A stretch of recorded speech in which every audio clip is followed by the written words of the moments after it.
Greetings, friends and family of the Texas Conference. We are thrilled that you have joined us for the second episode of Texas Corner. This is a new program in which we hope to introduce you to the staff here at the Texas Conference and give you an opportunity to know a little bit more about them and learn some of the personal things about their lives and their families. Today, we're very happy to have our conference treasurer, Elder Terry, with us, and Randy is like me. He prefers being called by his first name, so we'll go with Randy and Carlos as we talk. And for those who work out in the business world, in the real world, the conference treasurer is actually the CFO of the Texas Conference, and so that will help you to understand a little bit about what he does and the ministry that he carries forward. Thank you for being with us, Randy. And I'm going to start by asking you, where were you born and where did you grow up? I grew up, I was born in Tacoma Park, Maryland, and lived in Upper Marlboro, Maryland, which is just about 10 miles southeast of Washington, D.C., so just outside the District of Columbia. And lived there. Our family never moved. Okay. When I go home to my folks' house, it's the house that I grew up in.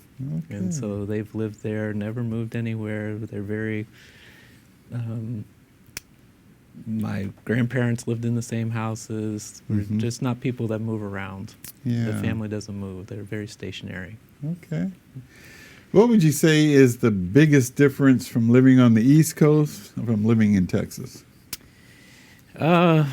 Well, it's definitely warmer in Texas, and I found that Southern hospitality is all throughout Texas. Yeah. Every place we've been, the churches we've been to, even outside the churches, just the people are just warm and friendly. When you're on the East Coast, I don't want to be disparaging. Yeah. But we lived in the Northeast too. There was, it's just people stay to themselves, and there's not as much interaction. But there's a warmth that comes from the South, and Texas is definitely part of that. Yeah, yeah. What would you say are, it's always interesting to me to hear and learn about the different cultures and backgrounds that shape who we are. And one of the great things about the Texas Conference is the rich diversity that's here. What were the cultures and backgrounds that kind of shaped who you are today? Well, I mean, I grew up in a middle-class family. Again, a lot of multi-ethnic groups. It wasn't an all-white community, not an all-black community, not all Spanish, but a mixture. And so when I went to elementary school, it was kind of like you had a flavor, different parts of the world were in the school.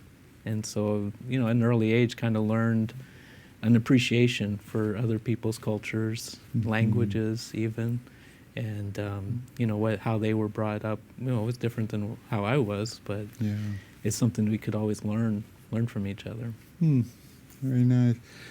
Do you have a favorite childhood memory or memory from your youth that stands out in your mind? In Maryland, we would get snow occasionally, but not, never at Christmas. We never had that white Christmas.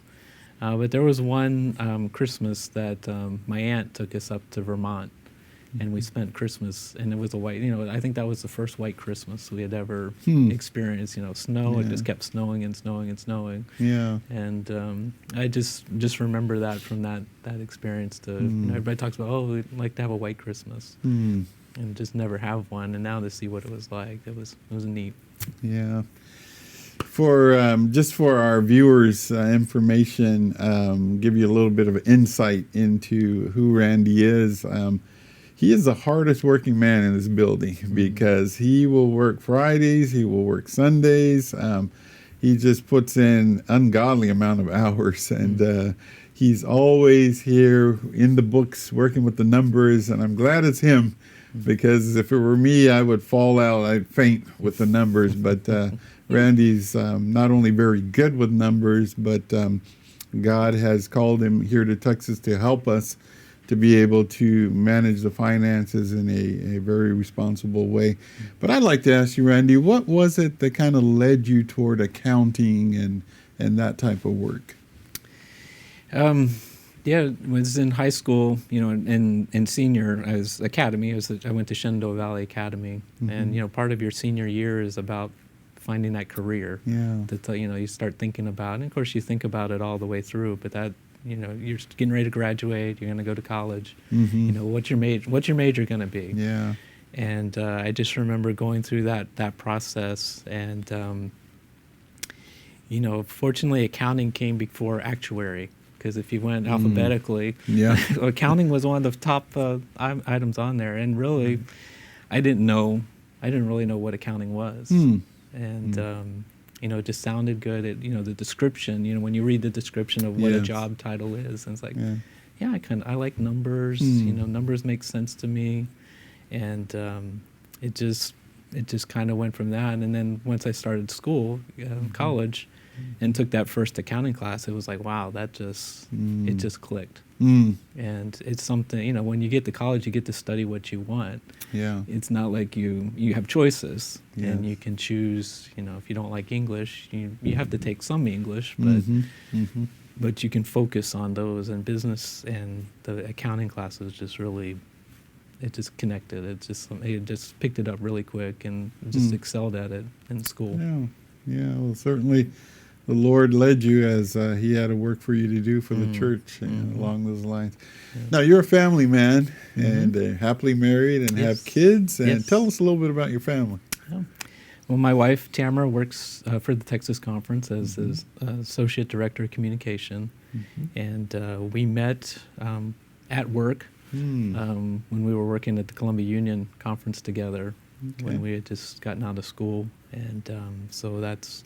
those work romances aren't supposed to go on. No. But when you come to a job single, that where else are you going to meet somebody? You meet them at church, you meet them at the grocery store, or you meet them at work. So, so we've been married going on 27 years this year, and we have 3 boys. Our oldest just recently graduated from Walla Walla University, an accounting major. He followed in my footsteps, and he's now he's working as a financial analyst for Advent Health in Tampa, and so we're really proud of him, and he's doing real well with that, the first job, and so away from home, and so everything's good. Then our middle son, Jonathan, is entrepreneurial. He's going for an entrepreneurial degree at Walla Walla University, and he's a junior, and so he's about to graduate and hit the market. He's the one that he hasn't really decided what entrepreneur gives you a lot of opportunities, and so nothing's really settled for him. But he's very creative, and he likes business, and so he's going to do something in there, I think, something creative. And then our youngest, James, is a senior at Chisholm Trail Academy, and he's looking to he'll be graduating this year, and he's looking to go to Walla Walla University as well, following the brothers' footsteps. Yeah, nice. Yeah, and anyone that has met your boys, it's interesting that your oldest boy is quite a bit like yourself. Yeah, Jonathan, the middle son, is a lot like Tamara. Yes. And then James is kind of the free spirit of the group. He's a mix of both. A little bit of himself, you know, and just great boys, all 3 of them. What would you share with us about your life's journey, how you met the Lord and how the Lord has led you through those years? How would you describe that life journey? I grew up Adventist. Kind of my mom's side of the family was Adventist. My dad's side was not. But just grew up in that environment. A little bit of everything, and just accepted. Not one to question. Things make sense. From that perspective. Went to Adventist schools, elementary school, through academy, through college, and just.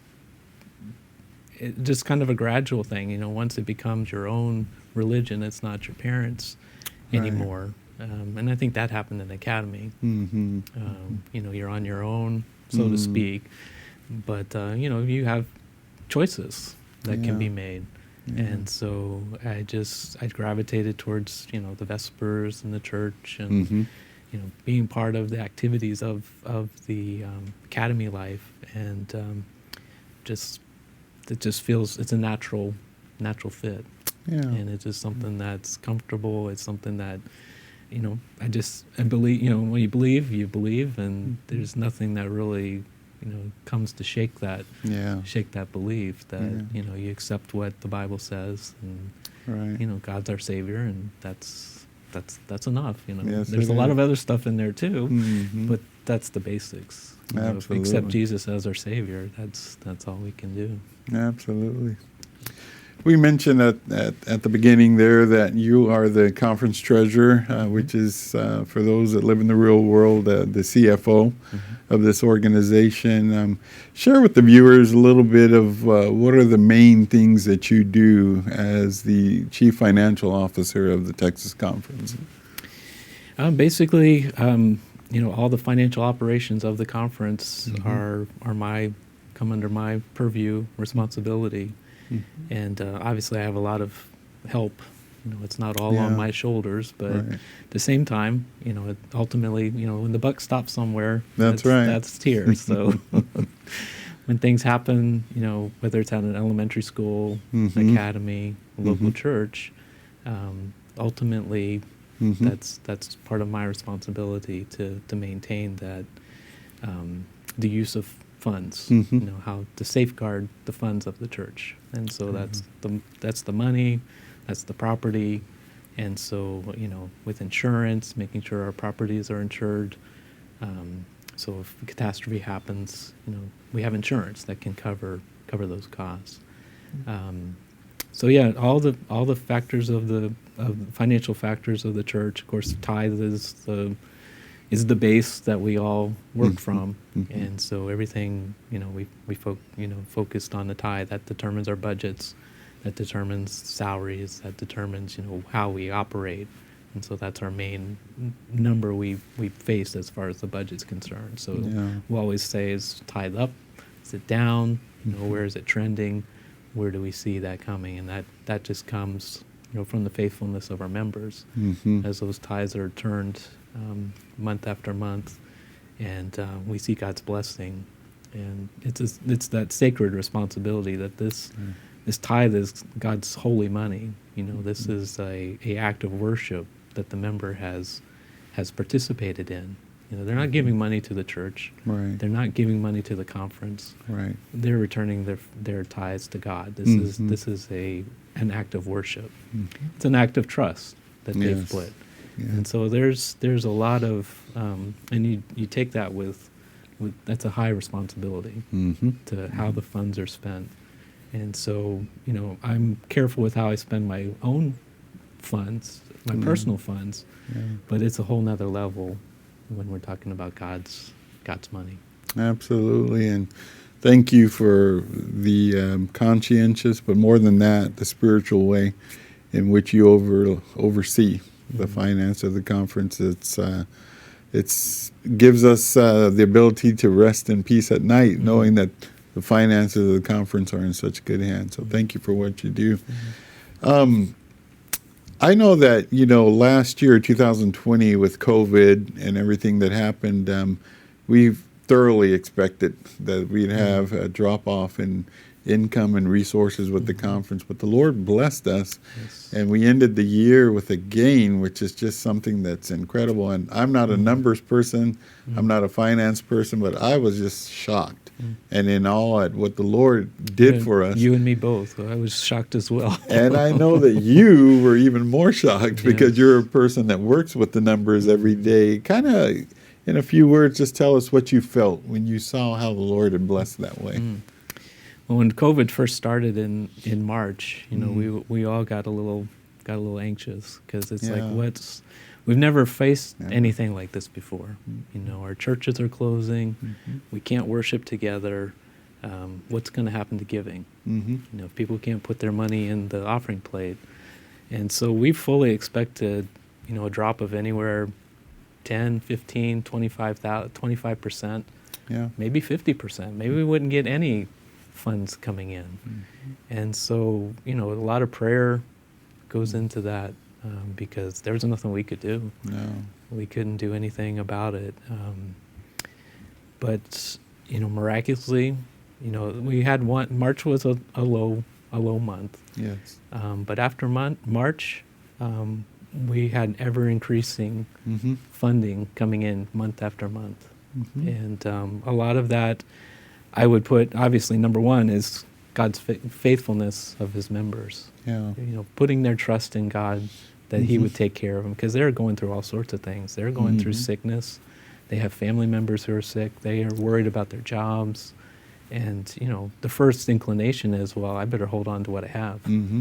because I don't know what's coming. Absolutely. And so that's our first natural response. And that's understandable. Sure You it know, is. we're all looking for self-preservation. Mm-hmm. But, you know, just to see how God has worked through that, you know, God told us we could trust him. Mm-hmm. And people have really shown that they do trust him. Yeah. And like I said, as we saw throughout the year, the tithe numbers just kept getting bigger and bigger, seeing increases over the previous year. You know, we always compare year to year. And probably the biggest factor with that was Adventist giving, Mm-hmm.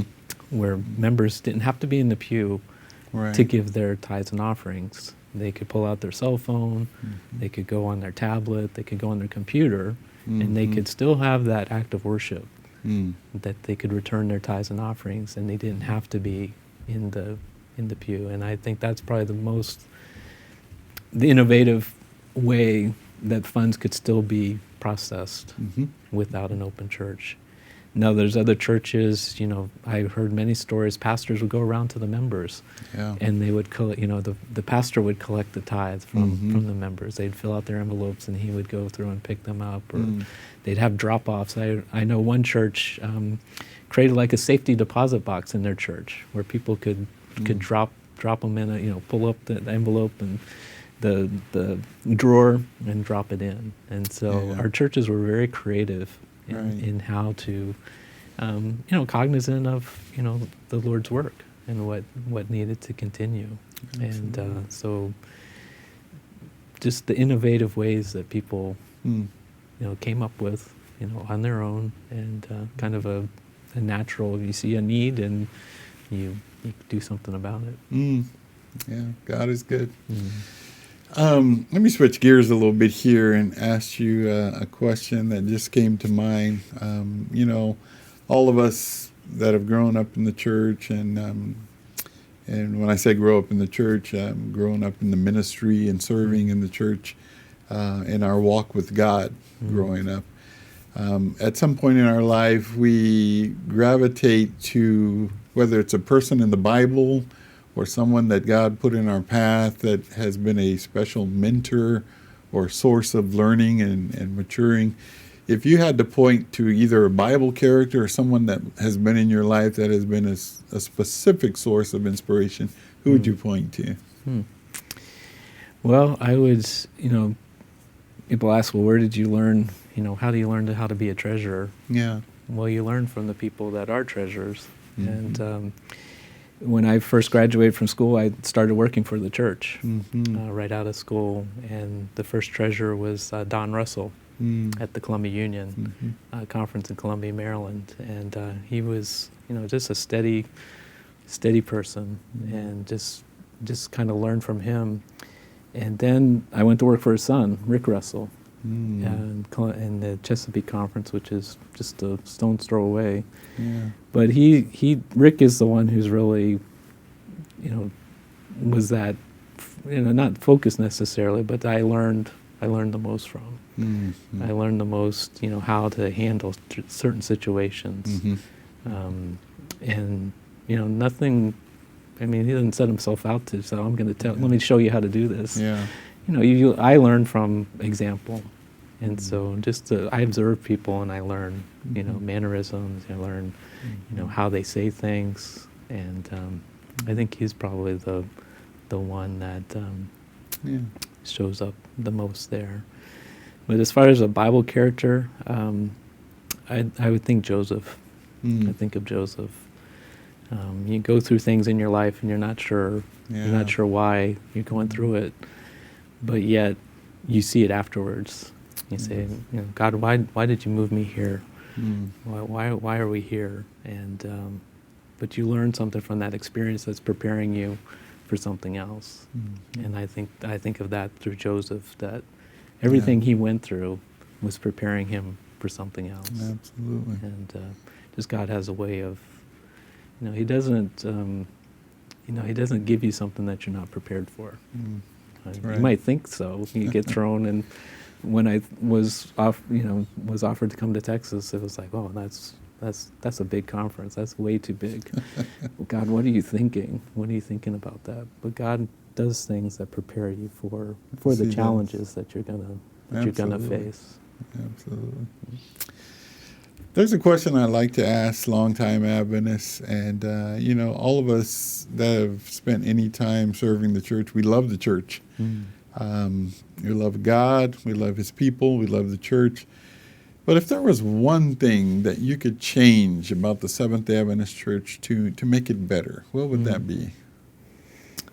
Wow, that's a good question. Obviously, we think, some people think the church is perfect. Yeah. And sometimes they get disillusioned by that when they find out it's not. Yeah. The church is made up of human beings. People. And we're just human beings. And so, but if we could change something, part of it would be that perception. I think that the thought, well, the conference office is perfect. Yeah. My local church is perfect. My pastor is perfect. My school teacher is perfect because they're in the ministry. Right. Now, I'm not in the ministry, so I don't have to be perfect. And I think we get disillusioned with that when we see someone fall. Yeah. And it hits our spirituality because we've held that person maybe even on a pedestal. And again, seeing that through life history, as you go through, you can see people that get devastated from that. Yeah. And so I guess taking the spotlight off of people and looking to Jesus. Jesus is the true example. And it's not, our pastors are good people. But they should not be the focus. The school teacher shouldn't be the focus. It's our relationship with Jesus, and the other stuff is going to happen. Life is going to happen. Right. And but I think sometimes we can get so devastated from that we lose our connection with God, and because we're focused in the wrong direction. Right. Right. Well said. As far as your work and your role as treasurer of the conference and the work that you do on a day-to-day basis, what do you find to be the most gratifying aspect of what you do? The most gratifying thing is when the bank reconciliation comes out to zero, and when the budget balances on your first try, that's gratifying. But ministry-wise, the gratifying piece is knowing that you're part of, you're handling funds that is part of the mission of the church. So, whether we're paying a teacher's salary, or we're paying a pastor's salary, or we're funding an evangelistic series, knowing that that's all part of God's plan for His church. That's all part of the mission, because we're all part of moving that forward. So everything that we do has to have that focus. And to know, some people will say, well, that's just treasury. That has nothing to do with the mission of the church. But I feel that it's a ministry. We minister to the people we come in contact with. Our auditing team, they come in contact with the local treasurers, and they minister to them. There is a support. Many times, they're praying with a treasurer who's going through a hard time. A family member's passed away or is sick, and they have an opportunity to minister. Yeah. And I think all of my treasury team has that opportunity.